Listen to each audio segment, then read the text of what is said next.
आदरणीय बंधुओं, माताओं व मेरी प्यारी बहनों, राधे राधे। बंधुओं, आज हम इस वीडियो में पितृपक्ष में पितरों के निमित्त चल रहे यज्ञ में भगवान श्री कृष्ण द्वारा अर्जुन को सुनाई जा रही श्रीमद् भगवत गीता के 3 अध्याय का श्रवण करेंगे, जिसमें भगवान अर्जुन को कर्म करने का उपदेश देते हुए कह रहे हैं कि कोई भी प्राणी कर्म किए बिना अपने लक्ष्य तक नहीं पहुंच सकता। अर्जुन ने पूछा, हे जनार्दन, यदि आपके तप से कर्म से बुद्धि श्रेष्ठ है तो हे केशव, मुझे इस घोर कर्म में क्यों लगाते हो? मिले हुए वचनों से आप मेरी बुद्धि को भ्रम में डाल रहे हैं। निश्चय करके मुझे बतलाइए, जिससे मैं कल्याण को प्राप्त हूँ।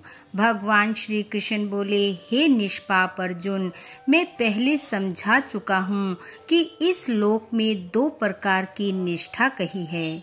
एक तो सांख्य वालों का ज्ञान योग और दूसरा योगियों का कर्म योग। कर्मों का प्रारंभ ना करने से ही कोई निष्कर्म नहीं कहलाता और कर्मों का त्याग करके संन्यास करने से ही किसी को सिद्धि नहीं मिल जाती। मनुष्य क्षण भर भी कर्म किए बगैर नहीं रह सकता। प्रकृति के गुण ही सब मनुष्यों को कुछ ना कुछ कर्म करने में लगाते हैं। जो अज्ञानी कर्म इंद्रियों को रोककर आत्म चिंतन करने के बहाने विषयों की चिंता करता है, वह पाखंडी मिथ्याचारी कहलाता है। हे अर्जुन, जो इंद्रियों को मन से दमन कर और विषयों में प्रवृत्त ना होने देकर उनसे कार्य लेता है, वह कर्म योग का अभ्यास कहलाता है और श्रेष्ठ कहलाता है। अपने धर्म के अनुसार नियमित कर्म करो, क्योंकि कर्म ना करने से कर्म को करना अच्छा है। बिना कर्म किए तुम्हारे शरीर का निर्वाह नहीं हो सकता। हे कौन्ते, यज्ञ के निमित्त किए जाने वाले कर्मों को छोड़कर जितने कर्म हैं, उनके करने से मनुष्य को बंधन होता है। इसलिए तुम फल की इच्छा त्याग कर यज्ञ के लिए कर्म करो। सृष्टि के आरंभ काल में ब्रह्मा जी ने यज्ञ सती प्रजा को उत्पन्न कर प्रजा से कहा था कि यज्ञ आदि कर्म करके वृद्धि को प्राप्त होगे। यही सब कर्म तुम्हारे निमित्त कामधेनु होंगे। इस यज्ञ से तुम देवताओं को संतुष्ट करते रहो और देवता भी तुमको संतुष्ट करेंगे। इस प्रकार परस्पर बर्ताव करते हुए तुम और देवता कल्याण को प्राप्त होगे। यज्ञ आदि कर्मों से प्रसन्न होकर देवता तुमको इच्छित सुख की सामग्रियां देंगे, परंतु उनके दिए हुए दान को जो बिना उनका भोग लगाए ग्रहण करता है, वह चोर है। पंच महायज्ञ करके जो शेष बचा हुआ भोग ग्रहण करते हैं, वे सब पापों से मुक्त हो जाते हैं। और जो अपने निमित्त ही अन्न पकाते हैं, वे पापी पुरुष पाप का भक्षण करते हैं। अन्न से ही प्राणियों की उत्पत्ति होती है। अन्न मेघ से उत्पन्न होता है। मेघ यज्ञ द्वारा जल बरसाता है और यज्ञ की उत्पत्ति कर्म से होती है। कर्म की उत्पत्ति ब्रह्म से हुई है और ब्रह्म अक्षर परमात्मा से। इस कारण सदा सब पदार्थों में रहने वाला जो ब्रह्म है, वह सब यज्ञों में प्रस्तुत है। हे पार्थ, इस प्रकार चलाए हुए कर्म के चक्र के अनुसार जो नहीं चलता, वह पापमय है। जो पुरुष आत्मा में ही रत रहता है और आत्मानंद अनुभव से तृप्त रहता है, उसे कुछ भी कार्य शेष नहीं। वह कोई कर्म करे या ना करे, उसको कोई प्रयोजन अथवा लाभ नहीं और किसी प्राणी से अपना लाभ कराने की भी उसे कोई आवश्यकता नहीं। इसलिए तुम भी फल की इच्छा को त्याग कर कर्म करो। कर्म करने वाला पुरुष मोक्ष को प्राप्त होता है। राजा जनक आदि ने भी कर्म सिद्धि पाई है। इसी प्रकार तथा लोक संग्रहण को देखते हुए तुमको कर्म करना उचित है। श्रेष्ठ पुरुष जिस जिस कर्म का आचरण करता है, दूसरे मनुष्य उसी मार्ग पर चलते हैं और वह जिसको प्रमाणिक मानता है उसी के अनुसार सब उत्तम मानते हैं।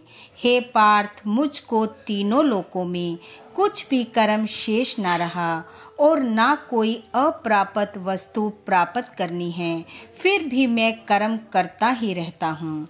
यदि हम ही आलस्य रहित होकर कर्मों को नहीं करेंगे तो मनुष्य हर प्रकार से हमारे ही पथ का अनुकरण करेंगे। जो मैं ही कर्म ना करूं तो सब लोग भी कर्म ना करने से नष्ट हो जाएंगे। इससे मैं ही वर्ण शंकरों के उत्पन्न करने का हेतु बनकर प्रजा के नष्ट करने वाला समझा जाऊंगा। जिस प्रकार अज्ञानी फल की इच्छा करके कर्म करता है, वैसे ही फल की इच्छा ना करते हुए ज्ञानी को लोक शिक्षा की इच्छा करते हुए कर्म करना उचित है।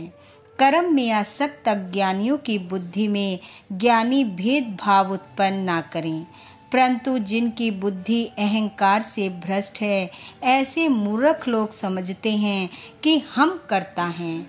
परंतु जो गुण और कर्म के विभाग को सच्चा तत्व जानता है, वह ज्ञानी पुरुष यह समझकर इसमें आसक्त नहीं होगा कि गुणों का यह खेल आपस में हो रहा है।